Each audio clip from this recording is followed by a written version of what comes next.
Hello guys, उम्मीद करते हैं कि आप लोग अच्छे होंगे। गाइस, प्रीवियस लेक्चर में मैंने जो आपसे टॉपिक डिस्कस किया था वो ब्रिक से रिलेटेड था और कंक्रीट से रिलेटेड था कि किस तरह से किसी भी मतलब कोई भी अगर आप कंस्ट्रक्शंस बनाने जा रहे हो तो उसमें किस तरह से कितनी क्वांटिटी ऑफ कंक्रीट में कितनी क्वांटिटी ऑफ सीमेंट होगी, कितनी क्वांटिटी ऑफ सैंड होगी और कितनी क्वांटिटी ऑफ एग्रीगेट होगी। I hope you got it what previous lecture what I taught you. And today I am going to discuss about the topic that is related to the steel.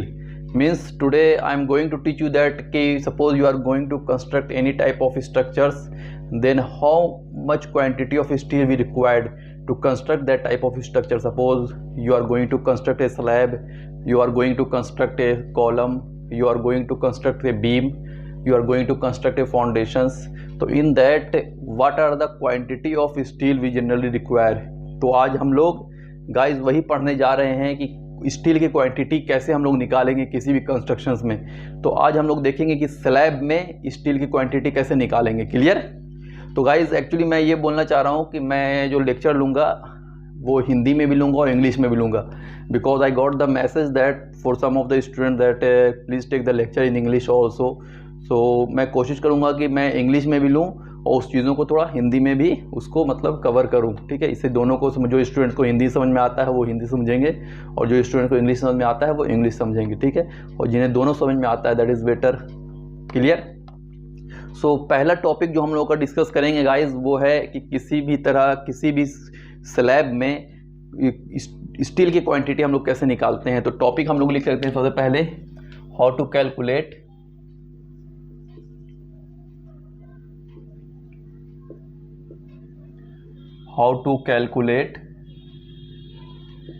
the quantity of steel, how to calculate quantity of steel in slab. Clear? Means here I am going to discuss about the quantity of steel in slab.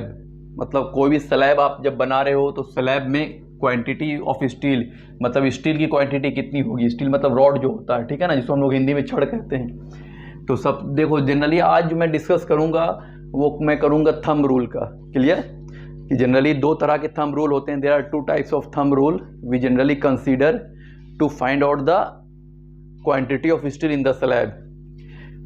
आपके पास और भी options है, there are many types of options to find out the quantity of steel, but that is the theoretical options, like you have to calculate everything, like suppose you are going to construct a slab, so in that you have to calculate the quantity of steel. So in that you have to find out the step by step process that is given by, you have to find out the depth of the slab, effective depth of the slab, and then after you have to calculate the main steel bar, then after you have to calculate the distribution steel bar, then after you got the quantity of the steel that you are going to construct in that particular constructions.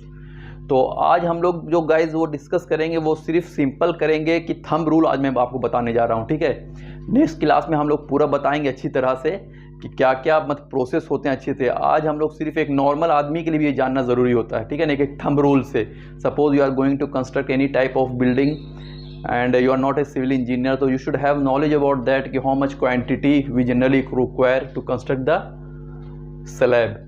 तो कम से कम at least इतना तो जानना चाहिए ना, क्योंकि आप जब कंस्ट्रक्शन बना रहे हो तो कम से कम इतना नॉलेज आपके पास रहेगी तो उससे आपके पास आइडिया होता है। ठीक है, तो जनरली दो तरह के थंब रूल होते हैं गाइज। ओके, तो यहाँ पर मेथड 1 होता है, ये थंब रूल है। ओके, थंब रूल का मतलब होता है सिंपल हम लोग कंसीडर करते हैं। ठीक है ना, कि मतलब अप्रॉक्स मान के चलते हैं। तो थंब रूल में पहला जो होता है, पहला हम लोग लिखते हैं कि the quantity of steel in slab is 80 kilogram for 1 cubic meter slab. Means that in the case of 1 cubic meters construction of slab, the quantity of steel required is 80 kilogram. Clear? ये बोलना ये चाह रहा है कि जब आप 1 cubic metre slab construct कर रहे हो, ठीक है ना, उसमें जब कॉन्क्रीटिंग कर रहे हो आप, तो उसमें 80 किलोग्राम स्टील लगेगा. क्लियर? यही चीज़ है पहला कि the quantity of steel in slab is 80 kilogram for 1 cubic metre slab. Okay, in case suppose we just take it size of the slab. First we required size of the slab. Consider the size of the slab is 20 meter into 0.2 meter. Means this is your slab. Slab की length 20 meter, breadth 20 metre और thickness, slab की जो thickness है, ये जो slab की thickness होगी ये कितनी है? 0.2 मीटर. क्लियर? तो these are the size of the slab. When you calculate then you get the cubic metre. Calculate just 20 directly calculate 10 to the 20 means 2 to the 4 to the 8 means 80 cubic meter. Clear? Means you got that you have the size of the slab is 80 cubic meter. Now you have to calculate the quantity of the steel in that slab. आपके पास 80 cubic metre की slab की area है. Clear? क्योंकि जितनी slab की area होगी उतना ही में तो कंक्रीट होगा ना. तो ये जो 80 क्यूबिक मीटर स्लैब की एरिया है, ये क्या हो जाएगी? क्वांटिटी ऑफ द कंक्रीट हो जाएगी. क्योंकि स्लैब जितनी स्लैब होगी, जितनी छत की एरिया होगी, छत की पूरी एरिया में ना आप कंक्रीट दोगे, यही दोगे ना पूरी. क्लियर? तो आपको पता चल गया कि आपकी साइज ऑफ द स्लैब कितनी है? 80 क्यूबिक मीटर है. अब आपने देखिए यहाँ पे आपने क्या फाइंड किया था? You have find that the quantity of steel in slab is 80 kilogram for 1 cubic metre slab. Means you are going to construct the 1 cubic meter of the slab, then the require of the concrete is 80 kilogram. Okay, तो यहाँ पर the size of the slab is 80 cubic meter. Then how much quantity of the slab is? We multiply that, because here you write that we know that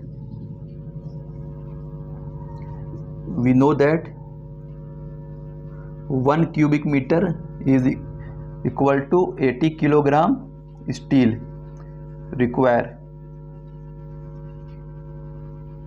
Clear? In the case of 1 cubic meter of the slab, we require 80 kilogram steel. Okay, 1 cubic meter for slab, just here wrote it. Clear? So 80 cubic meter means you have to calculate 80 into 80 means 8 is 64, means 6400 kilogram steel you required.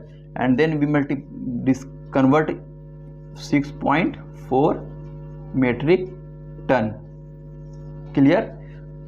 Just from here 1 2 3. Clear? You just divide by 1000. Suppose you have to convert the steel in metric ton, then you have to divide kilogram by 1000. Okay, then you will get metric ton. So here 6400 kilogram the quantity of the steel, and then ton 6.4 metric ton. Okay, so here you got it that this is the first thumb rule to find out the quantity of the steel for the construction of the slab. मतलब कोई भी slab का जब आप constructions कर रहे हो तो स्लैब की कंस्ट्रक्शंस में स्टील की क्वांटिटी कितनी होगी वो हमने पता कर दिया इस थंब रूल से. तो इस थंब रूल को आपको याद रखना है. तो इससे आपने पता चल गया कि आपके पास 80 क्यूबिक मीटर की आपके पास क्या थी? स्लैब थी. 80 क्यूबिक मीटर की स्लैब में स्टील कितनी लगेगी? 6400 kg means 6.4 metric ton. So these are the process to find out the quantity of the steel in slab. Okay, this is the first thumb rule method. We are going to discuss second thumb rule